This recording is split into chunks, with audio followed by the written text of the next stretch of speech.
පුද්ගල YouTube channel එක සහ පුද්ගල අධ්‍යාපන සත්කාරය වෙනුවෙන් ආදරණීය දරුවන් ආයුබෝවන් කියලා පිළිගන්නවා. ඉතින් අද දිනේ මම බලාපොරොත්තු වෙන 9 ශ්‍රේණියේ පළවෙනි පාඩම සමාජ සුරක්ෂිතතාවය කියන පාඩමේ නීතියේ මූලාශ්‍ර කියන මාතෘකාව වත් එක සාකච්ඡා කරන්න. දැන් අපි කලින් එපිසෝඩ් එකේ නීතිය කියන්නේ මොකක්ද කියලා ඉගෙන ගත්තා.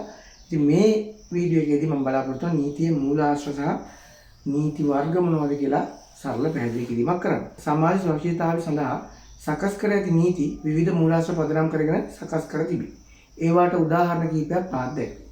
ආණ්ඩුක්‍රම ව්‍යවස්ථාව ප්‍රධානතම මූලික ලියවිල්ල. ඒ ලියවිල්ලට යටින් තමයි රටේ ජනාධිපතිවරයා සහ සියලුම අය ඉන්නේ. එතකොට ව්‍යවස්ථා අනපන නීති හදන ඒවා. ඒ වගේම සිරිත් විරිත්. රටක තියෙන සිරිත් විරිත්. ඒ වගේම අධිකරණ තීරණ. නීති විශාරදීන්ගේ මත සහ ආගම. අධිකරණයකින් දීපු ජාබයාස් කෝපුස් තීන්දුව. ඒ වගේ විවිධ නඩු තීන්දුව තියෙනවා විවිධ අවස්ථාවල ගන්න. ඒවත් නීතියට අදාළ ඒවා නීතියේ මූලාශ්‍ර. ඊට සමාන නඩුවක් ආවොත් අර අභ්‍යාස් කෝපුස් කියන එකකින් ගත්ත තීරණය මොකද්ද? අර නඩුවෙන් නඩු තීන්දුවෙන් මොකද්ද ගත්ත තීරණේ? ඊට සමාන නඩුවක් ආවොත් ඒවත් ඒගොල්ලෝ අධ්‍යයනය කරනවා. නීති විශාරදීන්ගේ මත නීතිය පිළිබඳව හොඳට හදාරපු අය යම් නීතිමය ගැටලුවක් ආණ්ඩුක්‍රම ව්‍යවස්ථාව තුළ හරි රට ඇතුළේ ඇති වුණාම ඒකට අවශ්‍ය උපදෙස් ගන්නවා. ඒ වගේම ඒ රටවල් තියෙන ආගමික සංස්කෘතික කාරණා නීතිය නිර්මාණය කරන් නීතිමය වගන්ති හදද්දී ඒවත් සලකනවා.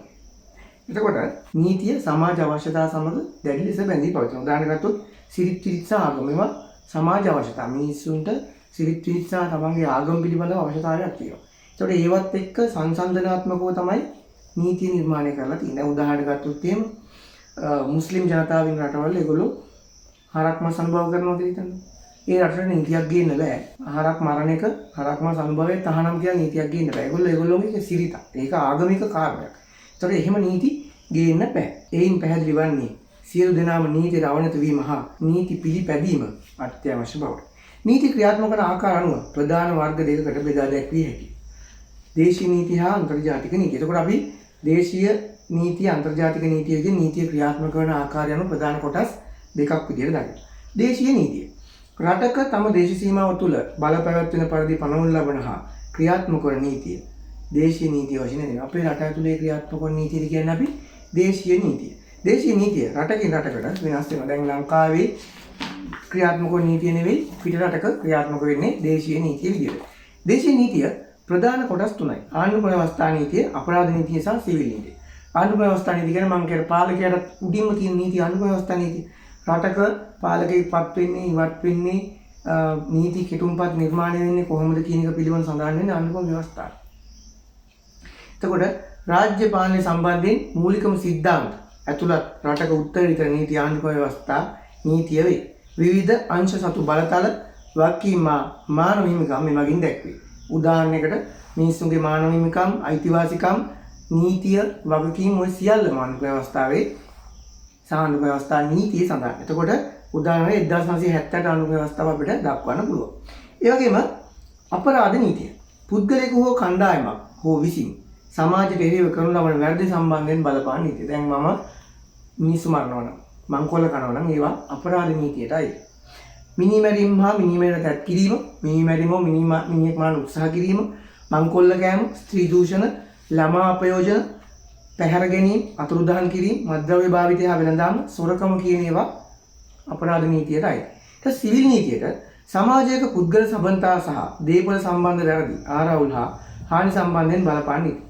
සමාජයේ පුද්ගල සම්බන්ධතා, විවාහ ආවරණ කටයුතු, දේපොළ සම්බන්ධ, ඉඩකඩම්, යාන වාහන සම්බන්ධ. ඒ වගේම ආරවුල් හා හානි සම්බන්ධයෙන් දැන් මගේ වාහනේ තව කෙනෙක් ඇවිල්ලා හප්පලා හානි කරොත් ඒක සිවිල් නීතියටයි. එතකොට ගිවිසුම් පෞල් සම්බන්ධ දික්කසාද දරුවන්ගේ බාරකාරීත්වය නේද? විවාහ වෙලා ඉඳලා වෙන් වෙනවා කියන්නේ. උරුමය තමන්ගේ පරම්පරාවෙන් තමන්ට උරුම දේ පිළිබඳව අයිතිවාසිකම්. ඉඩම් ගැටලු, ණය අය කර ගැනීම. දැන් මම ණය කෙනෙකුට ණයක් දුන්නා. මම ලියවිල්ලක් 1,10,000ක් දුන්නා. එයා මට ඒක ගෙවන්නේ නැහැ. ඒතර මට ඒ ලියවිල්ල පොලිසියට ඉදිරිපත් කළා, උසාවියට ඉදිරිපත් කළා. මට මේ මුදල අය කරගන්න පුළුවන්. වන්දි. දැන් මගේ වාහනේ කවුරු කෙනෙක් ගලක් ගහලා විනා ග්ලාස් එකක් කුඩු කරා නම් මට ඒකට වන්දියක් ගන්න පුළුවන්. එතකොට ඒක නීතියටයි. ඒක සිවිල් නීතිය. අපරාධ නීතිය, ආණ්ඩුක්‍රම ව්‍යවස්ථා. නීතිය කොටස් 3යි දේශීය නීතිය. පැහැදිලිව මතක තියාගන්න. ඊට පස්සේ නීතිය ප්‍රධාන කොටස් දෙකකට බෙදෙනවා. දේශීය නීතිය සහ අන්තර්ජාතික නීතිය. අපි දැන් දේශීය නීතිය කතා කරා. දේශීය නීතිය කොටස් තුනකට බෙදෙනවා. ආණ්ඩු ව්‍යවස්ථා නීතිය, සිවිල් නීතිය සහ අපරාධ නීතිය වශයෙන්. ඊට පස්සේ අන්තර්ජාතික නීතිය තමයි දෙවෙනි නීති වර්ගය. එක් රටක් තවත් රටක් සමග හෝ රටවල් කිහිපයක් සමග හෝ සම්බන්ධ වී කටයුතු කිරීමේදී බලපවත්වන නීතිය අන්තර්ජාතික නීතිය ලෙස සරලව හැඳින්විය හැකියි. එක් රටක් තවත් රටක් එක්ක ගනුදෙනු කරද්දී සම්බන්ධ වී කටයුතු කරද්දී ක්‍රියාත්මක වන නීතිය අන්තර්ජාතික. දැන් අපි ලංකාව සහ අපේ රට ඉන්දියාවත් එක්ක ගනුදෙනු කරද්දී අපි පාවිච්චි කරන දේශීය නීතිය නෙවෙයි අන්තර්ජාතික නීතිය. දැන් අපි යුද උපකරණ බෙදා ගන්නවා නම් විවිධ ආහාර ද්‍රව්‍ය බෙදා ගන්නවා නම් නේද? විවිධ ආර්ථිකමය කිවිසුම් වලට යනවා නම් ඒවා අන්තර්ජාතික නීතියට අදාළයි. එතකොට අන්තර්ජාතික මානව හිමිකම් නීතිය. මගේ රටේ මට අසාධාරණයක් වුණා නම් මට අන්තර්ජාතික නීතියට යන්න පුළුවන්. ඒ වගේම සාංක්‍රමණික නීති. අපේ රටෙන් මිනිස්සු වරෙන් ඉන්දියාවට යනවා නම් ඕස්ට්‍රේලියාවට යනවා නම් ඒකට වෙනම නීතියක්. ඕස්ට්‍රේලියාවට ඇතුල් වෙන්න බෑ. ඉන්දියාවට ඇතුල් වෙන්න බෑ. ලංකාවට එහෙම සරණාගතයින්ට එන්නත් බෑ. එතකොට සංක්‍රමණය වෙද්දී අපි රටින් රටකට සංක්‍රමණය වෙද්දී නීති පද්ධතිය. වීසා එකක් ගාගෙන ඒ රටේ අවසරය අරගෙන යනවා. එහෙම අනවසරයෙන් යන්න බෑ. ගුවන් ගමන් සම්බන්ධව පවත්න නීති. එතකොට ඔය ගුවන් ගමන් දැන් ලංකාවෙන් ගුවන්ගත වෙන ෆ්ලයිට් එකක් ඉන්දියාවේ ගුවන් තලයෙන් යනවා නම් අනිවාර්යෙන් ඉන්දියානු රජය දැනුවත් කරනවා. අපි ඇමරිකාවට උඩින් යනවා නම් ඇමරිකානු රජය දැනුවත් කරනවා. ඒකට ගුවන් ගමන් සම්බන්ධ නීතියක් තියෙනවා. ලංකාවට උඩින් ඇමරිකානු ගුවන් යානයක් යනවා නම් දැනුවත් කරන්න ඕනේ. ඒ වගේම සාගර නීති. සාගර නීතියේදී විවිධ රටවල් හරහා තියෙන සාගර රැනකට අපි රටවල් වල රජය දැනුවත් කරන්න ඕනේ. ඒ වගේම සාගරයේ තියෙන සම්පත් විනාශ කරන්න බෑ. ඒවා කඩලා විනාශ කරන්න බෑ. මානව සම්පත අනවශ්‍ය විදියට වසවිස දාලා මරලා විනාශ කරන්න බෑ. ඒ වගේම අන්තර්ජාතික පරිසර නීති. පරිසරය පිළිබඳව ජාත්‍යන්තර නීතියක් තියෙනවා. ඒකට අනුව කටයුතු කරන්න ඕනේ. ඒ වගේම අන්තර්ජාතික ආයෝජනය. දැන් ආයෝජනය කියන්නේ පිට රටක ඉන්න කෙනෙක් ලංකාවට ඇවිල්ලා සමාගමක් පටන් ගන්නවා. ෆෝන් හදන සමාගමක්. එතකොට ඒකට නීතියක් තියෙනවා. එයාට ඕන විදියට ඇවිල්ලා ලංකාවේ මිනිස්සු රුපියල් 100ක් දවසකට පඩි ගෙවලා ආයතනයක් පටන් ගන්න බෑ. ඒ ලංකාවේ කම්කරුවන්ට ගෙවන මුදලක් ඒ මුදලට එකඟ වෙනවා. ඊට පස්සේ කම්කරුවන්ට දෙන්න ඕන පහසු ගන්නට.